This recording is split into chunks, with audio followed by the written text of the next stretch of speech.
Hi, everyone. Welcome to the channel. My name is Nick Cosgrove, and I'm back with this week's No Filter Q&A. This is the episode where I answer all questions related to diet, training, and supplementation I received over the last 7 days from our in-house clients, online clients, as well as a few of our online followers. Remember, if you have any questions related to your nutritional plan, workout program, supplements you are currently taking, not taking, or considering taking, please feel free to email me those questions at nick@foreverfitperformance.com, or you can DM me your questions on my Instagram at @fitcosgrove_. All right, let's get started with this week's No Filter Q&A with question number 1.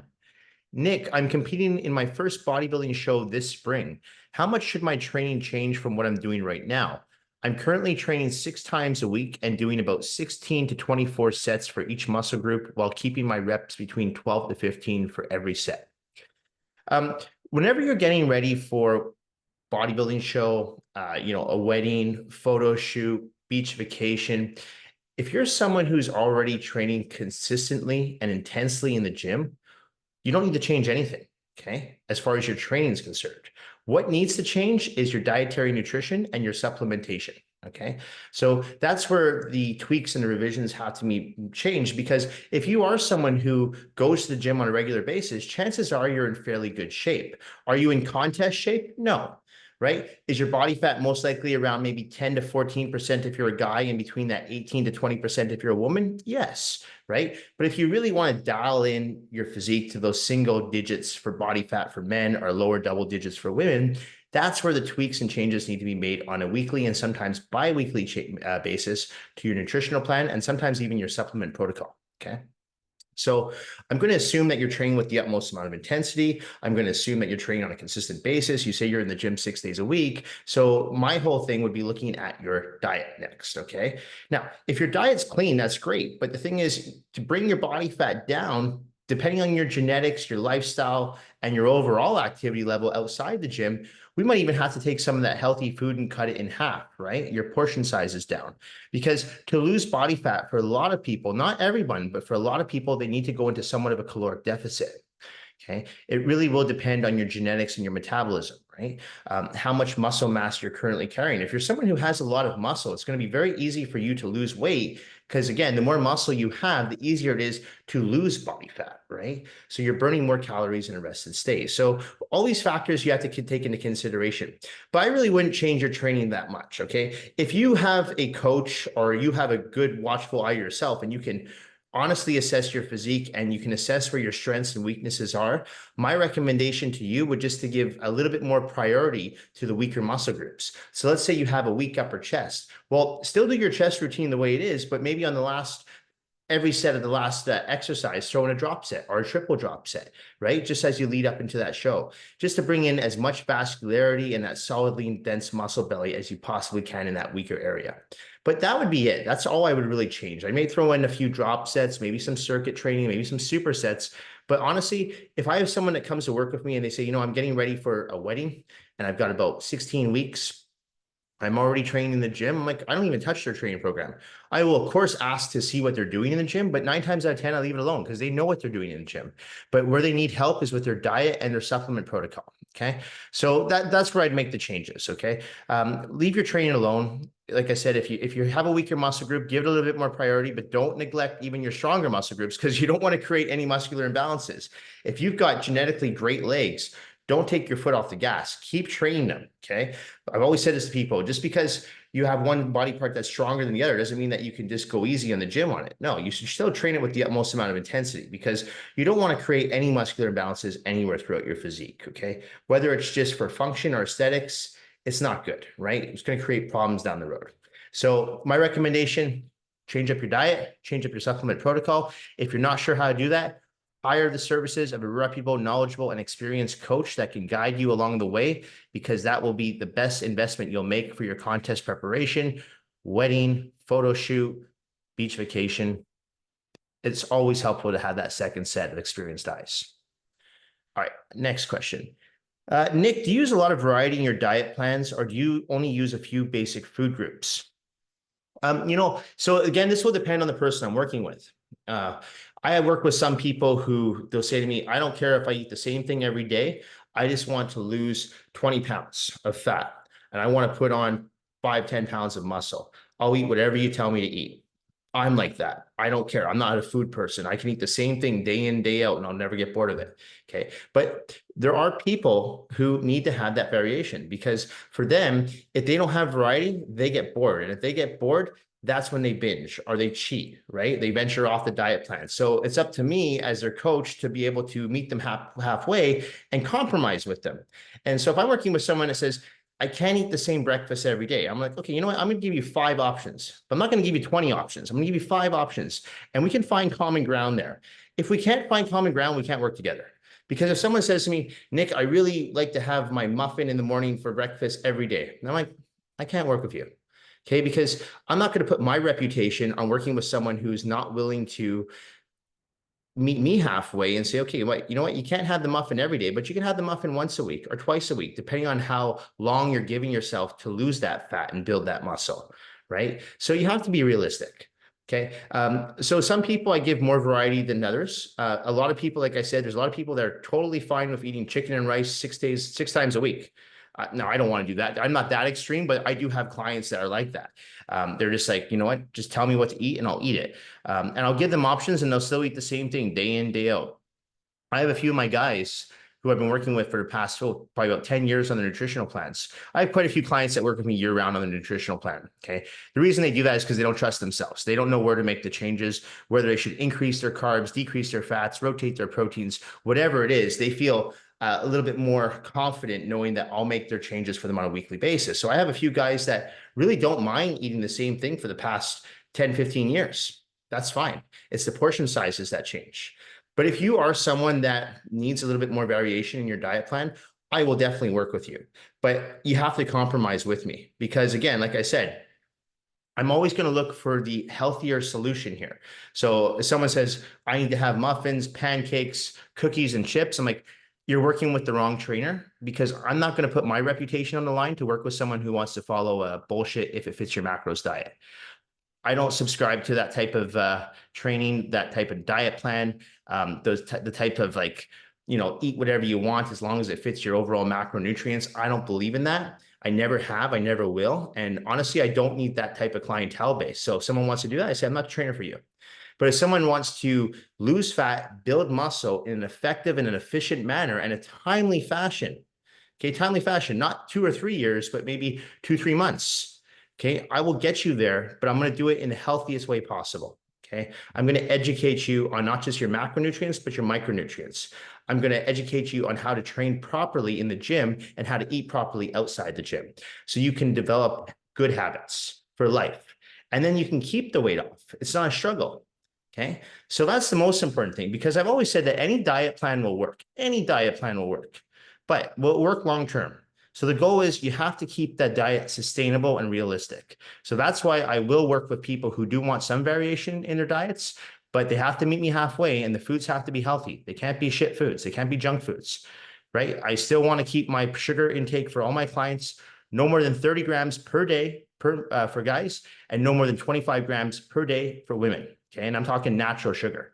So there's really no room for donuts and cakes and pizza and chips on my diet plans unless it's a cheat meal. So I give out weekly cheat meals or sometimes 2 weekly cheat meals, depending on how far along the person is with their physique. And, if they're training for an event and we've only got maybe 6 weeks to go, well, maybe I have to get rid of the cheat meal.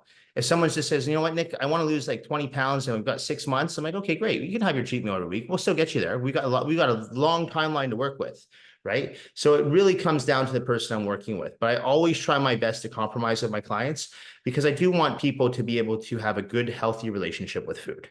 But no, I don't subscribe to that. If it fits your macros bullshit, never have, never will. All right, next question. Nick, is mustard okay to have on my meals? Yeah, for the most part, mustard's fine. There's a few mustards out there, like the honey sweet mustards you have to watch because it can be a little bit high in sugar, a little bit high in calories. But a good rule of thumb I tell clients when it comes to condiments in general is as long as it's under 10 calories per tablespoon, and as long as it contains no more than 2 grams of sugar per serving, and as long as it contains no more than 3 grams of carbs per serving, you're fine. You can have it. Okay. With condiments, what I typically worry about is the calories and the sugar. Okay. So someone says, I want to have regular ketchup on all my meals. I'm like, absolutely not, because that really starts to add up. There's a lot of sugar and there's a lot of calories in just regular ketchup. So you're better off having the no sugar added ketchup, which still contains a little bit of sugar, but it's very low. Okay. Lower in calories. And after, you've had it for a few weeks on end, your taste buds, they adapt. I have a lot of people say, I can't eat that. I'm like, give it a shot and stay with it on a weekly basis. Your taste buds will adapt. They will. Okay. So that's what I recommend when it comes to condiments. And I don't know all the condiments out there. I've had people send me condiments that I've never heard about.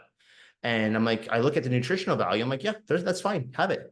Most hot sauces are totally fine to have. As long as, like I said, as long as the sugar is low and the calories are low, you're fine. What I've noticed though is a lot of people that come to work with me and they say, I can't lose weight. And I'm looking at their diet plans that they send me a 3-day food journal of what they're currently eating. And, the foods they're eating are actually pretty good. But then they're throwing on a whole bunch of like sweet chili Thai sauce, or they're throwing on a whole bunch of ketchup again, or barbecue sauce. I'm like, oh my God, you're adding like 150, 200 calories to every meal just by throwing on that sauce. So we got to take away that sauce and put something else on. Spices will be your best friend as well. Okay. Spices are great. Don't even be afraid of a little bit of sodium. A little bit of sodium. The body needs sodium. If you have a heart condition, or you retain water very easily, you can use products like from Mrs. Dash, which is very low in sodium. But if you don't have a heart condition, go ahead. You can have some sodium. That's fine. Okay. Everyone's so afraid of sodium, but you have to remember the body needs sodium to survive. We can't go without it. So you take sodium out of your diet, you're going to feel very, very run down. You're going to feel sick, and you risk actually potentially dehydration and death.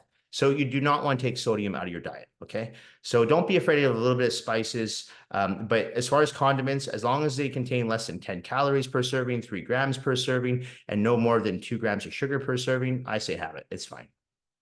All right. Okay, Nick, do you recommend doing drop sets on every exercise during your workout? For basic straight sets, yes. For circuit training, no. Okay, so for example, I do a lot of circuit training in my private gym downtown Vancouver, British Columbia with clients. We, of course, had the luxury to circuit train because it's a private facility, so we don't have to share the space with regular gym members. Like we did a big commercial box gym like a Fitness World or Anytime Fitness or Gold's Gym. So we had the luxury to circuit train. But if you're in a commercial gym and you can only do basic straight set training, which is set, rest, set, rest, set, rest, my recommendation on the last set of every exercise is to throw in a double or sometimes even a triple drop set. I've demonstrated that time and time again on my Instagram with all my training videos I'll demonstrate. Last week, I demonstrated a barbell back squat and I was on my final set number 5 or 6. I'm like, I'm going to do a triple drop set. I did. And I find that's a great way to train because if you are basic straight set training, you do get that rest in between. Whereas with circuit training, you're just going boom, boom, boom, station after station, sometimes 4 to 6 stations in a row. And of course, you get that 1 minute to 90-second break after you've knocked out 4 to 6, but you really are moving nonstop. So I don't feel drop sets are necessary, I should say, sorry, when you're circuit training, but I would add them in for when you're doing basic straight set training because I can see how they'd be very beneficial. So for basic straight set training, I would add in a drop set. It doesn't have to be for every exercise. I personally like to do it for every exercise myself, just because I know I'm taking that exercise to true failure. And this is something I just do. It's my last set of every exercise. I always throw in a drop set, sometimes a triple drop set, sometimes a quadruple drop set. And if I'm circuit training, I don't do any drop sets. No. All right, next question. Nick, I saw your bench pressing video and want to know why you don't use this as your first exercise for your chest workouts. I think I explained why I don't use that exercise as my first exercise for my chest workout, but I'll explain again. So basically, when it comes to training chest, you can't turn off your shoulders, okay? A lot of people think, well, don't use your shoulders. Well, that's ridiculous because when you're doing any press, look at my shoulders, they're moving, right? They're what we call the synergist muscle groups. They're up there with the triceps. They're assisting in your pressing movements, just like the biceps are assisting in your pulling movements. You can't just turn off the switch here and turn on the switch here. It doesn't work like that. So what I find is the flat barbell bench press puts a lot of stress on the anterior deltoids. So that's one of the reasons I don't like to start with that exercise, because if I start with that exercise when I'm fresh, I'm going to be able to press a lot of weight, which puts a lot of stress on those joints. So what I find works best is to start off with an incline press, which is going to be primarily pec major and very little anterior deltoid because you're on an incline. So you're retracting your shoulders more into the bench. So therefore, it's going to be more beneficial on your pecs. It's going to take a lot less stress on your shoulders. You're still going to use your shoulders a little bit. You can't turn them off, but less stress. So I can use the heavy weight on the incline press to isolate my chest more efficiently. Okay, and then I'll move on to an incline dumbbell press. So again, I'm working more of my upper chest and less of my shoulders. And then I'll throw in an incline fly, right? Working pec minor, but from an incline angle, right? And then I'll finish off with some flat barbell or some flat dumbbell presses, because at that point, my chest is so tired, I'm not going to be able to lift as much weight. So when I'm doing that bench press, and I think in that video, I was benching like 45 and a 25 aside, which is not a lot of weight for me, but it is challenging for me because after I've done about 16 to 20 sets of chest, my pecs are done. They're tired. So I'm putting a lot less stress on my shoulders and still getting the benefits from the chest exercise because I'm able to isolate my pecs more efficiently with a lighter weight. Okay, so that's why I put the flat barbell press towards the tail end of my workouts. I do the same thing with clients. If I'm working with clients, any client that works with me on a chest workout will tell you that I never give them a flat press as their first exercise. If I'm putting it in a circuit, I'll put it as a third exercise in a circuit. They'll always start with incline, every single client I work with, okay? Because I'm all about stimulating the muscle and preserving the joints, okay? You don't want to ruin your joints. When your joints are done, and trust me, I know a lot of people I used to compete with, they can't even work out anymore because they've got rotator cuff issues, or they've got golfer's elbow, tennis elbow, they have patellofemoral syndrome in their knee. So there's all kinds of issues they have with their joints. One of the guys I competed with a few years ago just got a hip replacement and he's 33 years old, right? So you got to be so careful with your joints because once the joints go, it's really hard to train. So the goal is to preserve the joints and tendons and stimulate the muscle bellies. The best way to do that, in my opinion, make sure your sequences in the gym make sense. All right, next question. Nick, what do you think about the new movement being pushed, telling women it's okay to get bulky? I know you always say that women won't get bulky from lifting weights, but it seems like this is now becoming something that women should feel good about. So I wasn't aware of this, and so I did a little research, and I do see that there is a new movement saying that, love your body. It's okay to get bulky. It's okay to have thick muscle mass if you're a woman. And, here's my stance on that. So I was talking about this a few months ago, how I think the body positivity movement has gone too far, okay? A lot of women I work with, they don't want to be bulky, and that's okay. Okay, they don't want to be bulky. And for people to sit there and glorify it and say, it's okay to be bulky, sure, it's okay to be bulky. It's okay to be fat. If you want to be fat, right? Is it healthy to be fat? Probably not. Okay, but I'm not going to shame anyone. I'm not going to fat shame someone because they're overweight, or maybe, they don't go to the gym as much, or when they work out, they don't lift as heavy as they possibly could. I'm not going to shame anyone for that. But at the same time, I don't think we should glorify people for being bulky because are shame people who don't want to be bulky. And it's almost as if we're going in the opposite direction now.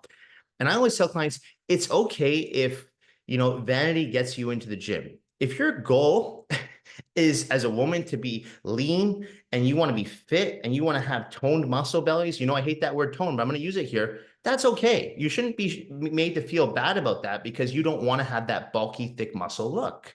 I get that.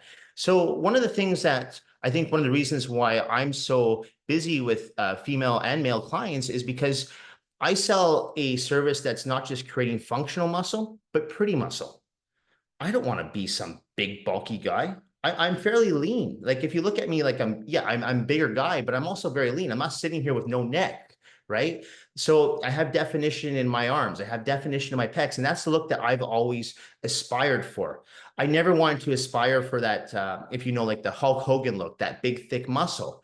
Now, that's not me criticizing Hulk Hogan. That's just the physique that I was never attracted to. I was more attracted to the Sylvester Stallone, Arnold Schwarzenegger physique, that solid, lean, dense muscle where you could see every muscle. That, to me, was a physique that I aspired for.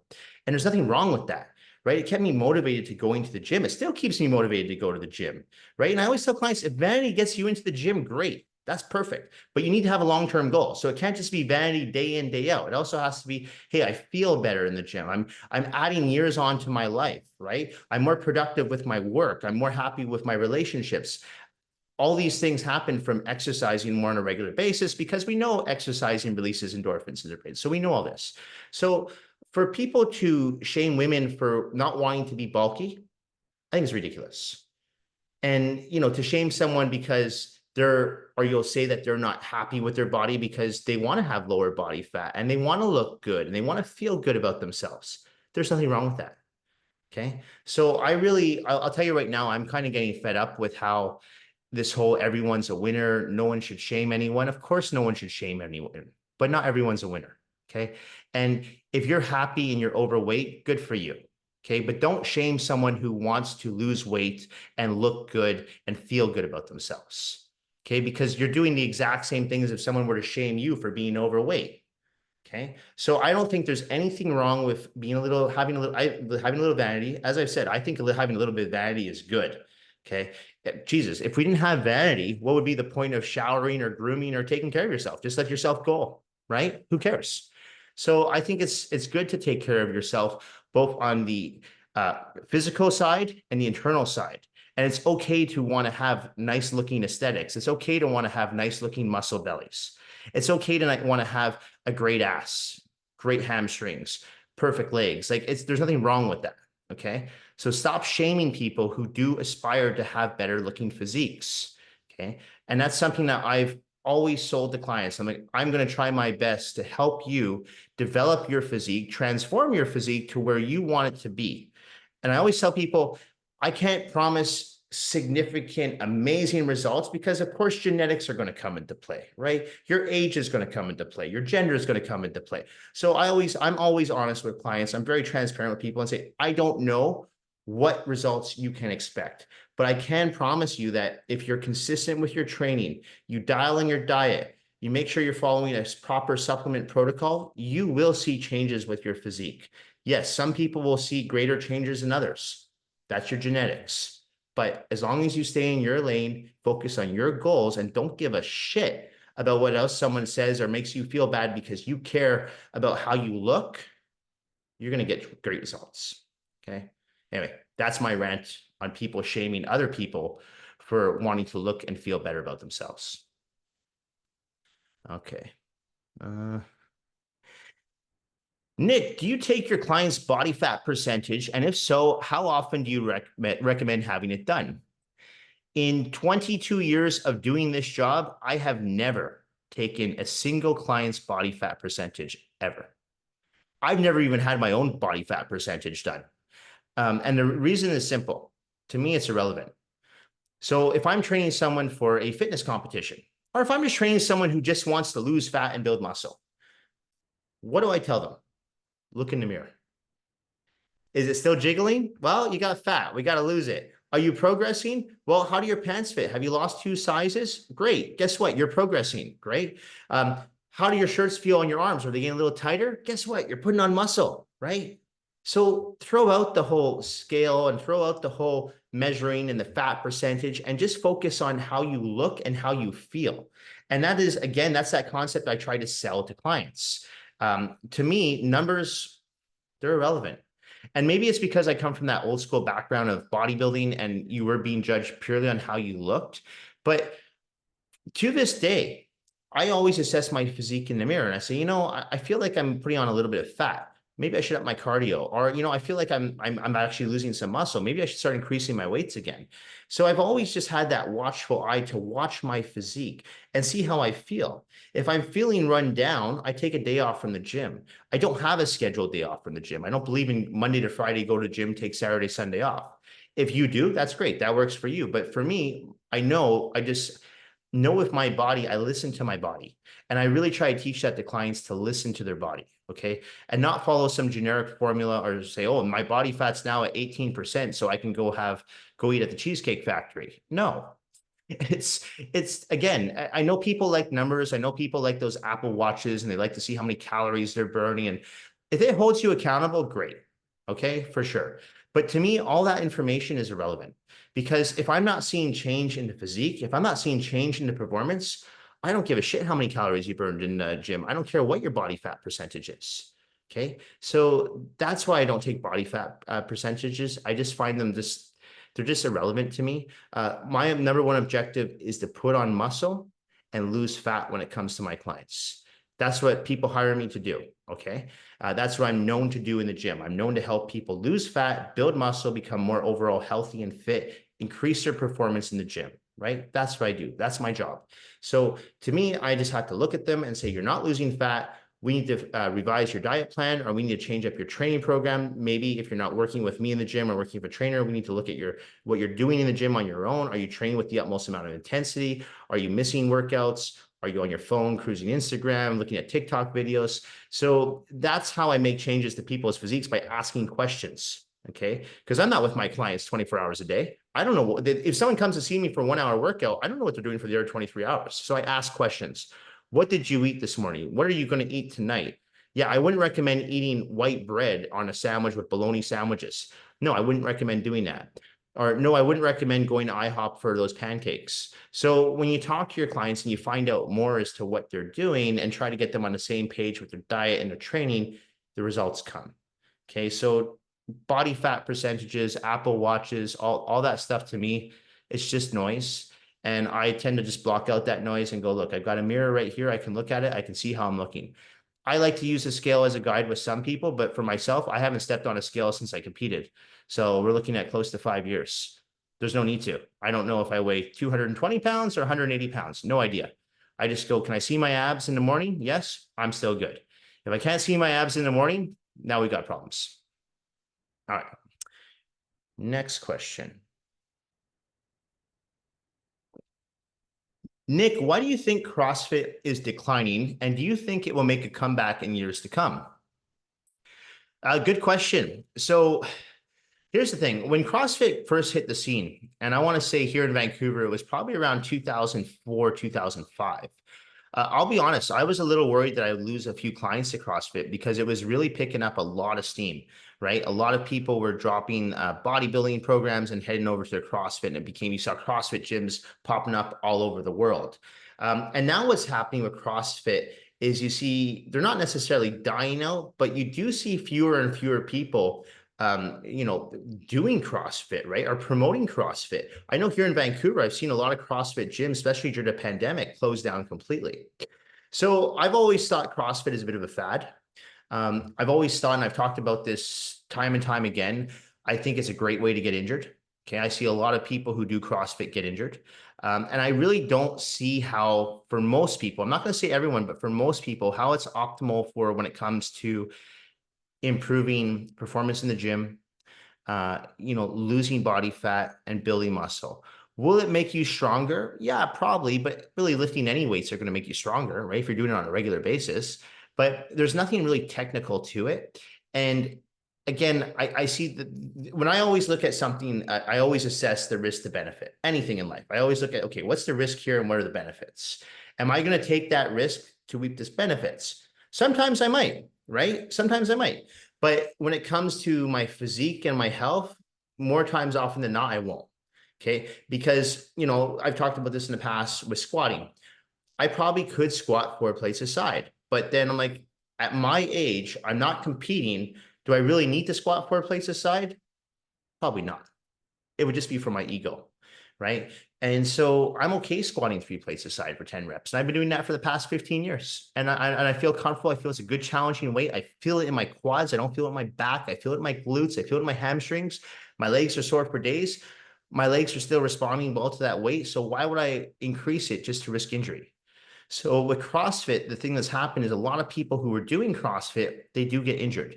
And I know this because I've had a lot of clients who I've inherited from CrossFit, some who left me for CrossFit back in the day and then came back because they did get injured, right? And so I've never been a big fan of CrossFit. I know I used to make fun of it, and I'm not going to make fun of it here, but I do see a decline in it, especially here in Vancouver. Like I said, I've seen about 3 or 4 CrossFit gyms close down during the pandemic and not reopen. And I do think that it is a fad. Will it make a comeback? Maybe. It's like anything. It's like, every industry has their fads. But I've never considered bodybuilding to be a fad because we know bodybuilding works. And we know bodybuilding, when done in a safe and effective manner, produces long-term sustainable results. Okay. The great thing with bodybuilding is you can go to the gym really every day if you wanted to, and not overtrain, because you're training different muscle. If you're training smart, you're training intelligently, you train a different muscle group each day, right? So, day one could be chest, day two could be back, day three could be shoulders, day four could be arms, day five could be legs. And you could repeat it all over again. If you want to create a 6-day split, you could create 2 leg days. One day's quads, another day's hamstring, glutes, and calves, right? If you want to do a 7-day split, you could split up your back and have one row workout and one pull workout and put them 2 or 3 days apart. So there's all kinds of combinations and sequences you can do with bodybuilding that will allow you to train and not get injured, right? Another great thing with bodybuilding is we always advise clients, bodybuilders in general, we advise people to stay within that 10 to 15 rep range. Yeah, on occasion, you might go down to 8 reps on, 1 or 2 exercises, but for the most part, you're staying between that 10 to 15 rep range. With CrossFit, a lot of exercises are single digits. Lift as much as you can. Bench press as much as you can for a 1 rep max. Squat for a 1 rep max. Deadlift for a 1 rep max. Why? What is a 1 rep max going to do? It's going to increase your strength? Sure. But again, most people who go to the gym, they go to the gym, why? Because they want to transform their physique. Yes, they want to improve their health. Yes, they want to get stronger. But if you ask most people who are being honest, they'll say, yeah, I'd like to lose some fat. I'd like to build some muscle. That's the honest answer. Okay. And that's okay. And it just goes back to the people shaming other people for wanting to look good and feel good about themselves. Stop it. Stop shaming people for wanting to look better and feel better about themselves. So I don't feel like CrossFit offers that benefit. And a lot of people who are going to gym, they don't know. And they think, you know what, this is going to help me lose fat and build muscle. And after like 3 or 6 months of doing CrossFit, they look the exact same, but their 1 rep max may have increased by 80%. I'm like, okay, but when you walk out of the gym, you still look like you've got a gut. So it's not serving a purpose. And I think that's why CrossFit's on the decline. Okay. But again, who knows? It could make a comeback for sure. I'm not going to say that, it's dead, because it's not dead. I know there's still a few CrossFit gyms here in Vancouver that are still alive and well, but I do see a decline in it as well. So I think for those reasons I mentioned, that's why it's struggling right now. But things come in waves, and you never know. It could make a comeback, and CrossFit could be alive and well this time next year, and bodybuilding could be dead. But I don't think so, because bodybuilding has always stayed consistent, right? And I compare it to Pilates, I compare it to yoga. Here we have Barry's Fitness. I compare it to that. All these fads that come and go, the thing is, are the Orange Theory, the F45, all these fads, and they die out. But bodybuilding has always stayed. And bodybuilding has always stayed for the simple reason that it produces results in the safest and most effective way possible. Okay. So bodybuilding, I think, is alive and well. CrossFit, I don't know so much. All right. Last question. Nick, how is it possible to get bigger without putting on any body fat? I want to bulk up this winter, but the last time I tried to do this, I put on mostly fat. Is there a way to keep fat gain low when trying to add on size?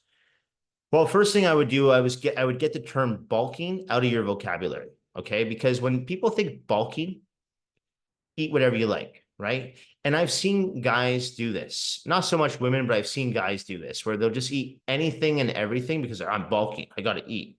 I'm like, first of all, your body doesn't need that many calories to grow. Okay, that's a misconception. When you hear of guys like Ronnie Coleman eating 100 grams of protein per meal, you have to take into consideration that Ronnie Coleman at his prime was walking around 270 to 300 pounds off season. Someone that size with that much muscle, not to mention also running an anabolic steroid cycle, yes, they're going to need to utilize that much protein per meal. But for the average person, absolutely not. You're going to go into kidney failure.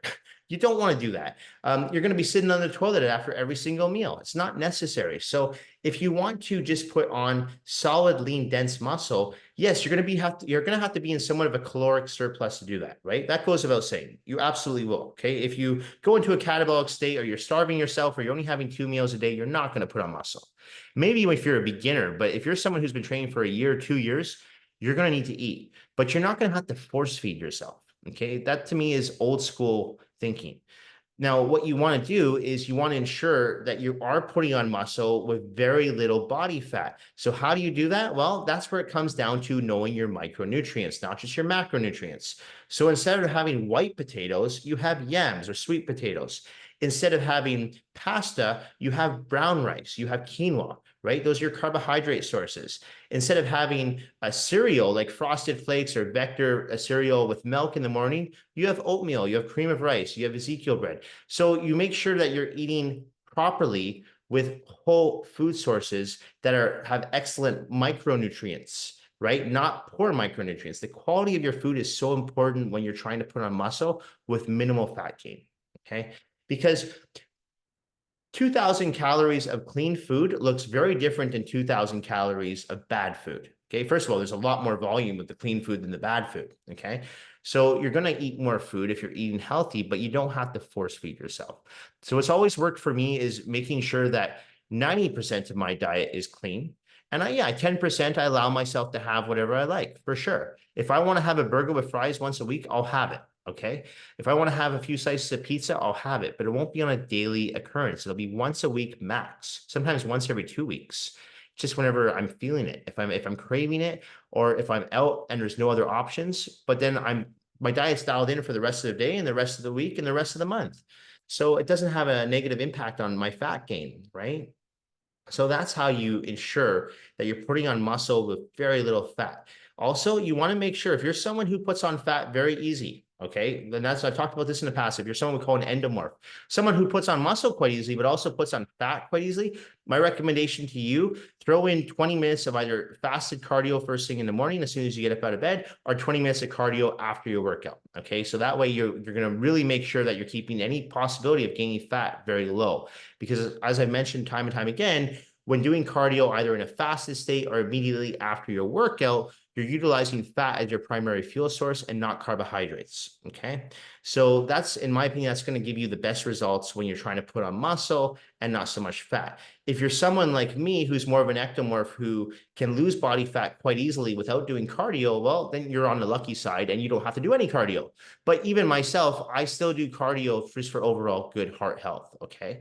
So you really have to know your genetics and you have to know your lifestyle, but that's what I find is the best formula to use when you're trying to put on muscle with minimal fat gain. And you can put on muscle without putting on fat. I've done it myself and I've done it with clients for years. So when you hear people say, no, you got to put on fat to put on muscle because you're bulking, that's bullshit. That's bro science. Don't follow bro science. Anyway, that's it for this week's No Filter Q&A. This episode will be going up on Monday, September 23rd. As a reminder, if you have any questions related to your diet, training, or supplementation, please feel free to email me those questions at nick@foreverfitperformance.com, or you can DM me your questions on my Instagram at @fitcosgrove_. Thank you all for watching this week's No Filter Q&A. Thank you for supporting my YouTube channel, my online coaching business, my in-house personal training business here in Vancouver, British Columbia. I truly do appreciate all the support and feedback I get from all of you. Thanks again, and I will see you all next week. Bye for now.